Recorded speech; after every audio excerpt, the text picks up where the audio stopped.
show me what films from your birth year make that. All right, here goes. And I'm not trying to brag, but when you see my entries, it's going to be kind of hard to compete with what I'm bringing to the table.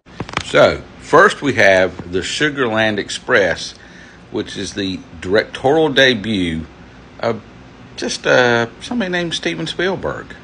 Then we have Roger Moore's second James Bond entry, The Man with the Golden Gun. And next we have the first of two Mel Brooks movies, Young Frankenstein, which I tell you, if you've not seen this movie, it is a comedy classic in its own right. Then we have Foxy Brown.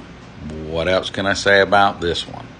Then we have The Towering Inferno, which is the first of several disaster movies that were released that year, which the 70s are very famous for disaster movies. You had, Airport 75 and Earthquake were also released in 1974. And then we have The Longest Yard and also The Taking of Pelham 1, 2, 3, which were later remade in the 2000s. Yeah, The Longest Yard was like 2002 and Pelham was somewhere in that time frame. So, of course, that tells you that those were well-regarded movies. Then we have Alice Doesn't Live Here Anymore, which, of course, was the inspiration for the TV series Alice. Next, we have Chinatown, which is usually listed among the greats. When you talk about script writing, Chinatown is usually used as an example of how to write scripts appropriately.